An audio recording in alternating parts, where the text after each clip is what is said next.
Fine-tune your payload content. As I have mentioned previously, you can come up with your very own content based primarily on the social signals of the top-notch third-party materials you are curating. Put simply, when you are going through your research, you will keep coming across certain pieces of content which get a lot of engagement on social media. These are all the objective indicators you need to understand that you are looking at high-quality, high-demand content. At that point, you can come up with your own version of that content. You can use it as a template, so to speak. Another approach would be to just do curation first. You just take all the high-quality third-party content with great social signals and put them all on auto-publish on your social media accounts. You run this curation campaign for several weeks. Soon enough, you will see a pattern. Eventually, you will see that some of these materials get a lot more engagement than others. At that point, you can then come up with your own version. Personally, I pick my own content using both methods. If I'm in a hurry to get people to sign up to my mailing list, I do the first method. But if I'm unsure about the niche or I'm still trying to feel my way around in terms of understanding my audience, I would stick to the second method. There's really no one right answer. It really all depends on your situation. The great thing about the second method is that you are picking out your original content strategy based on what actually works in terms of your social media accounts. You have to understand that even though high-quality third-party content may have a lot of objective social signals, those signals may have been generated in different contexts. Maybe the original publisher was doing something that you may not be doing. Do you see how this works? Still, you can definitely do the first method if you're in a hurry. But if you have some time to spare, you might want to try the second method. Do curation first, let it run, and then pay attention to your statistics. You should be able to see a pattern. In fact, based on my experience, content that tends to do well often falls within a narrow range of themes. In fact, in some of my campaigns, almost all of the content that got a lot of love from the internet was focused on one question. That's how focused your audience's needs may be. You should pay a lot of attention to the following. Look at the engagement of the content and the click-through. A lot of social media marketers drop the ball at this point.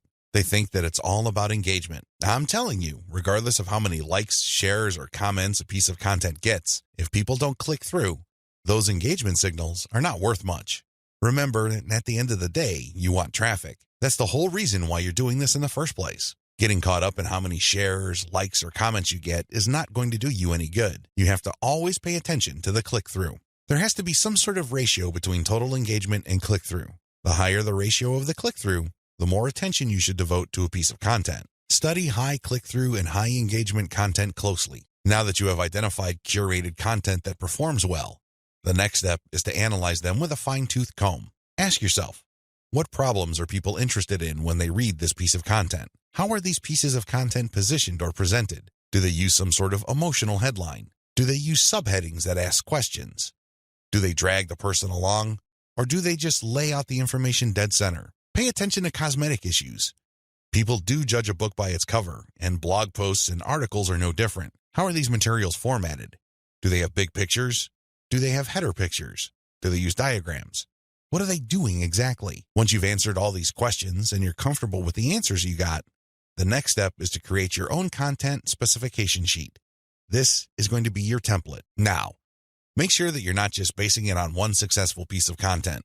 That third-party content might be a fluke. The company behind it might just have gotten lucky, and for some reason, that piece of content went viral. That's not going to help you. You have to base your template on the success of many different pieces of curated content. This way, you can be more confident of the fact that even if you barely comply with all the specifications, you would at least get some decent and positive results. Using the information above, create payload content. Now that you have gotten your template together, you need to create your own high-quality, high-engagement original content. This content is going to be used to sell people on your mailing list. When they read this content, they're supposed to get excited about joining your mailing list. This is content that is most likely to be credible and most likely to be shared. Are you excited? Well, don't get too excited. A lot of people jump in with both feet and they end up sabotaging themselves because the payload content they create looks like an advertisement. That's obvious spam. Nobody's going to trust you with that. You're obviously trying to pull tricks and play games. That's not going to work. Instead, the content must be informative. Think of it as an infomercial. You're selling something, that much is obvious. But people have to walk away with solid value. You have to walk that tightrope. There's a thin line between shoving stuff down people's throats and providing solid value without asking for anything in return. You have to come up with a decent compromise between the two. The bottom line is, whatever you do, the content you produce must be valuable. It must add value to the lives of people reading your materials. That's how you build credibility. That's how you get people to get excited about your mailing list. Remember, your list is supposed to add value to their lives. It's going to be very hard to give that impression when the content that you share is worthless. I hope you can see that. I'll see you in the next video. Content curation, your secret social media marketing weapon. Now that you have picked the specific sub-niche that you're going to be targeting, as well as finished doing advanced research on where your sub-niche or niche segment audiences are located on social media platforms, the next step is to find content. I've got some good news and some bad news. The good news is that you stand to save a lot of money. The bad news is that you need to put in a lot more time and pay attention to details. There are no two ways about it. You cannot drop the ball when it comes to the quality of the content that you are going to be sharing on your social media accounts. Each and every piece of content you share must build your brand. This is non-negotiable. You can't just pick random pieces of content that somehow, some way has something to do with your niche. That's not going to help you get the right eyeballs. That's not going to help you establish the kind of credibility and authority you need to eventually convert highly specific and qualified traffic from social media into cold, hard cash. What is content curation? As I mentioned above, you stand to save a lot of money with content curation. This should be obvious. After all, you're not going to be using the content that you yourself created. Content curation is all about picking other people's content and sharing those materials on your social media accounts.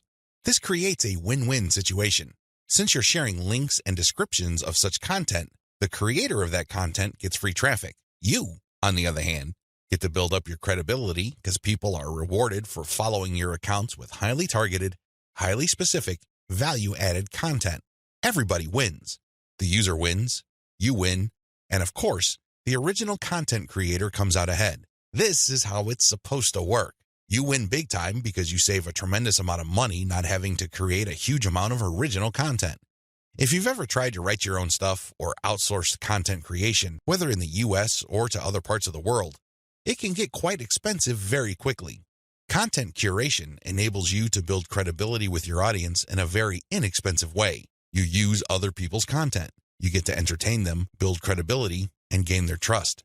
The downside here is the time. Sure, you're not spending greenbacks, but you're definitely going to be spending time. As I mentioned above, you cannot be indiscriminate when you are trying to do content curation.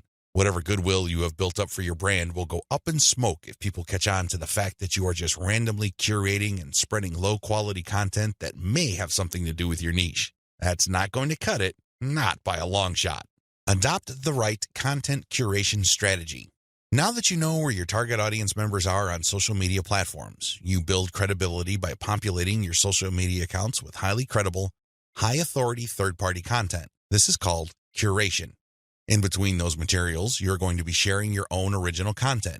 From time to time, you're going to call people to action to take a look at the incentives you're giving away for them to join your mailing list. This is how you play the game. When people follow you, they are rewarded with top-notch content. It doesn't really matter whether you produced that material or it was written by somebody else. Your followers get rewarded for following your account. They get niche-specific material. Eventually, you build trust with them because you only send them the very best materials. They start paying attention to your own materials. More importantly, they start noticing the content you share, which actively encourages them to sign up to your mailing list. This is the key. You intersperse your own original content. You create an impression of quality in their minds because you're sending only the very best third-party content. You then mix in your own original content, which is of the same quality as the other stuff you're sending. Eventually, they warm up to your brand, and this is where your call to action content comes in. You call them to action regarding the freebies you're giving away. Maybe you're giving away software, a booklet, discount codes, or even a full-blown book. It doesn't matter. You are ethically bribing them to enter their email addresses so they can download the incentive. That's how you build up your mailing list. On top of all this, when people join your mailing list, you call them to action to share the emails that you're sending them. Maybe you should ask them to forward that email to their friends. Maybe you would want them to copy and paste the material and post it on their Facebook wall. The best part to content curation is that it's very easy to automate. Seriously, This is one way of content promotion that is very automation friendly. You only need to get the URLs of the third-party content that you're curating and plug them into an Excel sheet. You then convert the file into a CSV file, which is then imported by social media scheduling tools like Hootsuite and Social Oomph. You don't have to manually enter anything. You don't have to schedule everything by hand. You can do all of this through software. Isn't that awesome? You get to build credibility while at the same time minimizing work. Now, with that said, you need to pay special attention to the content quality. High attention to detail is the key. You have to resist the temptation of running basic keyword searches on Google or on social media platforms and grabbing anything that is somewhat related to your niche. That is a one-way ticket to brand destruction. You worked hard to build your social media brand. It really would be a shame to see it all go up in smoke because the content you're curating is very unpredictable when it comes to quality. There may be several days when you're sending the very best, cutting-edge reports on your niche, followed by a few days of just completely worthless content. What do you think prospective fans would think? Either they would think that your brand is unreliable or you're unprofessional. Whatever the case may be, you're not going to be convincing people that your brand focuses on the very best in your niche.